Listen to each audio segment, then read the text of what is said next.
In order to best execute the training plan details, it's best to establish some baseline assessment data for both swimming, biking, and running. On the bike, you can do what's called a functional threshold power test, which is simply a 20-minute maximal effort. Again, maximal is all relative to your current fitness level, and it establishes a threshold power, pace, and or heart rate depending on what you are going to use for training. So you take this 20-minute average or normalized power. I will link a description of the test underneath this video, and 95% of that is your predicted power that you can sustain for about an hour time trial.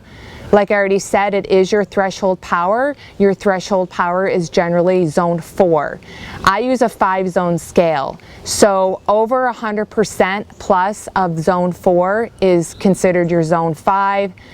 About 90 to 99% is roughly your zone 3 up to threshold.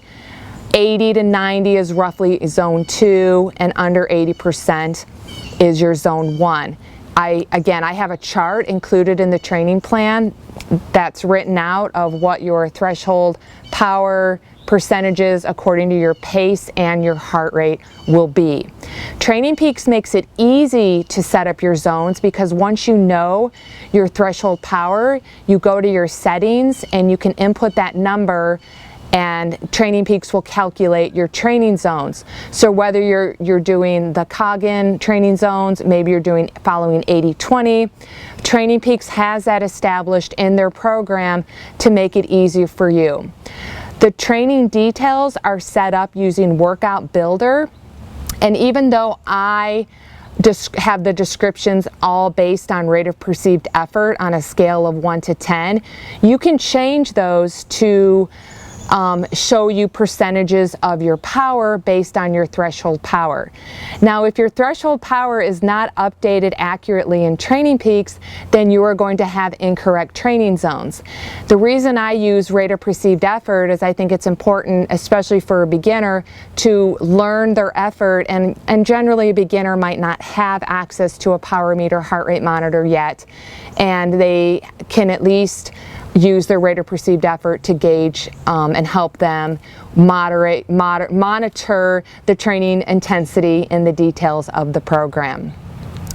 If over the course of the training you're feeling like a certain power, pace, or heart rate is harder than before or easier than before, then that's a good time to maybe reset your training zones.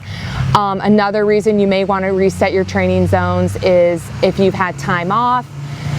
It's really important to establish that baseline in the beginning so you're training at your current level of fitness and not at a level of fitness that you once were months or years ago. So again, the functional threshold power test, the description is underneath this video, is something that you want to do at the beginning of every training plan, and then depending on where you're at with the details, reestablishing that at about the halfway point and again at the end.